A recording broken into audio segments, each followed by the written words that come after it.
Tu te souviens quand tout le monde pensait que les nouveaux arrivants seraient l'histoire de cette saison de Premier League? Eh bien, ils pourraient toujours l'être, mais il y a un autre groupe qui fait la une pour toutes les mauvaises raisons.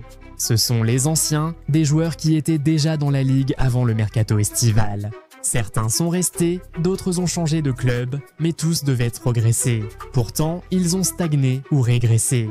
Voici 10 stars confirmées dont la saison a commencé aussi mal qu'un système arbitrage vidéo en panne. Numéro 10. Morgan Rogers. Que s'est-il passé pour le milieu offensif, auteur de 8 buts la saison dernière? Après être devenu l'un des joueurs les plus remarqués d'Aston Villa la saison dernière, Morgan Rogers est presque invisible cette saison. Son début de saison fut mitigé, semblant l'ombre du joueur admiré à Villa Park l'an dernier. Il a eu un impact limité sur les matchs et a essuyé des critiques de la part des experts pour ses performances médiocres. Les analystes notent qu'il a créé moins d'occasions, réussi moins de dribbles et remporté beaucoup moins de duels que la saison dernière. Heureusement, il a mieux joué récemment, marquant un superbe but lors de la victoire à Tottenham. Si sa forme continue de s'améliorer, il pourrait bientôt quitter cette liste. Numéro 9, Anthony Elanga. Newcastle a déboursé 55 millions de livres pour Anthony Elanga après 2 saisons impressionnantes à Nottingham Forest. Après 8 matchs, il n'a marqué ni but ni fait de passe décisive. Lors de la défaite 2-1 contre Brighton, il n'a touché que 20 ballons et réussi une passe dans le dernier tiers avant d'être remplacé à la mi-temps. Ses assists attendus sont passés de 0,39 à Nottingham Forest à 0,05 toutes les 90 minutes. C'est une chose d'avoir besoin de temps pour s'adapter, c'en est une autre de disparaître complètement. Elanga n'a pas été l'amélioration par rapport à Jacob Murphy qu'il était censé être lors de sa signature. Avec Newcastle qui vise à nouveau l'Europe, la patience pourrait commencer à manquer. Il doit vite retrouver la forme de la saison dernière, 6 buts, 12 passes, sinon il pourrait être souvent écarté du 11 de départ. Huit Jørgen Strand Larsen. Lors du mercato estival 2025 qui a vu plusieurs attaquants rejoindre de nouveaux clubs, il semblait que Jørgen Strand Larsen allait en faire partie. Alexander Isak cherchant à quitter Newcastle pour Liverpool, les Magpies ont tenté de recruter Jørgen Strand Larsen comme remplaçant. Cependant, lorsque leur offre de 55 millions de livres a été rejetée, ils ont décidé de recruter Nick Voltamada. En regardant le début de saison et ce que les deux joueurs ont accompli jusqu'à présent, les Toons seront ravis d'avoir finalement signé l'Allemand à la place.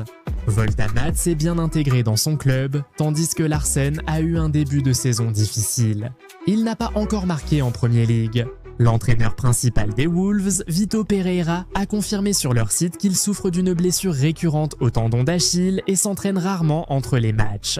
La forme de Strand Larsen complique la justification de la valorisation élevée des Wolves et de l'offre ratée de 55 millions de Newcastle. Les Wolves sont en bas du classement. Si leur attaquant vedette ne commence pas à marquer rapidement, leurs espoirs de maintien pourraient vite s'envoler. Numéro 7. Virgil van Dijk. Oui, c'est une légende. Oui, il a maintenant 34 ans. Mais personne ne s'attendait à ce que l'un des meilleurs défenseurs de la Premier League semble fébrile cette saison, après avoir remporté le titre lors d'une excellente saison. Virgil van Dijk a parfois paru n'être que l'ombre de lui-même cette saison. Son calme légendaire n'a pas vraiment été au rendez-vous et tout le monde peut en voir les conséquences. La défense de Liverpool est en difficulté. Ils ont encaissé 11 buts lors de leurs 8 premiers matchs de Premier League, une nette augmentation par rapport aux seulement 3 buts concédés à la même période la saison dernière. Il serait imprudent d'écarter Virgil van Dijk pour l'instant, mais en tant que leader de la défense de Liverpool, il doit en faire davantage. Numéro 6, Morgan Gibbs-White. La signature du nouveau contrat de Morgan Gibbs-White cet été a été un moment clé pour Nottingham Forest. Les Tricky Trees jouent en Europe cette saison. Cela s'explique en grande partie par la performance de leur numéro 10, auteur de 15 actions décisives la saison passée. Cependant, l'équipe qui a lutté pour se qualifier en Ligue des Champions lors de la saison 2024-2025 est loin de son meilleur niveau cette saison et se bat pour rester en Premier League. La mauvaise forme de Gibbs-White a particulièrement pesé sur l'équipe, alors que la plupart des joueurs ont sous-performé cette saison. Gibbs-White détient le record de passes manquées en Premier League cette saison, avec 10,2 par 90 minutes. La saison dernière, il ratait 6,60 et 11 passes par 90 minutes. Cette chute spectaculaire de précision et de concentration coûte des points à Forest. S'il continue à rater autant de passes qu'en ce moment, il pourrait bientôt se retrouver sur le banc. 5. Alexandre Isak. Le transfert record n'a pas encore justifié son prix. Après avoir quitté Newcastle, Isak n'a pas encore retrouvé le niveau qui a motivé Liverpool à dépenser 125 millions de livres. Sans vraie préparation estivale à cause de la saga de son départ des Magpies, le Suédois a semblé rouillé avec les Reds jusqu'ici. Il a disputé 4 matchs de Premier League avec Liverpool jusqu'à présent et n'a inscrit aucun but. Il n'a qu'une passe décisive durant cette période. Après la défaite contre Manchester United, NBC Sports lui a donné 4-10, le jugeant peu impliqué. Isak pourrait bien se révéler bientôt, mais ce n'est certainement pas un début de carrière impressionnant pour lui à Anfield. Les murmures se transforment peu à peu en grognements. Était-ce un autre moment à la Andy Carroll ? 4. Milos Kirks. D'espoir prometteur à bouc émissaire en l'espace de quelques mois, le nouveau latéral gauche de Liverpool était censé redynamiser le poste sous slot, mais jusqu'à présent, il a semblé aussi fébrile que possible. Kirks a paru plus handicapant qu'améliorant face à Andrew Robertson, auteur de performances constantes depuis des années. Durant ses débuts à Liverpool, le jeune latéral gauche paraissait dépassé. Contre Manchester United, il a obtenu 4 sur 10 car il a souvent été battu et paraissait incertain dans son placement. Jamie Redknapp l'a décrit comme un paquet de nerfs et Jamie Carragher a dit que l'équipe semblait vulnérable à chaque ballon dans sa zone. Quand vos propres légendes remettent publiquement en question votre sang-froid, vous savez que les choses ne vont pas bien. Si Kirks ne s'adapte pas vite, les soucis défensifs de Liverpool continueront. Numéro 3, Omari Hutchinson. Certains recrutements font douter que les recruteurs voient les mêmes matchs.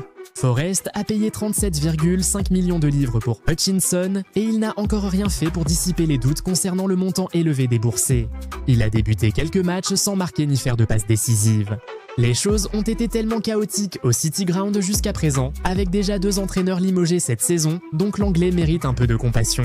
Cependant, il n'a pas été performant lors des matchs qu'il a disputés et il a même été complètement écarté du groupe lors du dernier match d'Ange Postecoglou. Peut-être que son nouveau patron lui accordera un peu plus de confiance. Hutchinson fait déjà la une des journaux comme un échec. Pour un club en quête de qualité, cela paraît devenir un pari risqué. Peut-il s'adapter ou sera-t-il un autre exemple de battage médiatique infondé ? Numéro 2, Mohamed Salah. Inclusion controversée, 2 buts et 2 passes décisives restent correctes selon les normes. Cependant, pour Salah, c'est une situation de crise. Selon ses standards élevés, il devrait déjà en avoir plus. Pour comparer, à la 6e journée l'an dernier, il comptait déjà 4 buts et 4 passes. Cette saison, les touches de balle, tirs et expected goals de Salah par 90 minutes ont tous diminué. Étant donné son pédigré et les standards élevés qu'il a fixés, on peut dire qu'il n'a pas fait le meilleur début de saison. Numéro 1. Ollie Watkins. La saison dernière, le numéro 11 de Villa a inscrit 16 buts et délivré 8 passes décisives en Premier League. Cette saison, il n'a réussi à marquer qu'un seul but lors de ses 7 premières apparitions, une baisse de forme si inquiétante qu'Uni Emery l'a relégué sur le banc pour le déplacement à Tottenham. Le seul but qu'il a marqué jusqu'à présent est venu contre Fulham et il a montré tout ce à quoi les supporters sont habitués de sa part. En jouant sur l'épaule du dernier défenseur, il fait une course dangereuse derrière la défense et conclut avec sang-froid. Watkins n'a pas répondu aux attentes cette saison, ce qui a été rarement observé jusqu'à présent.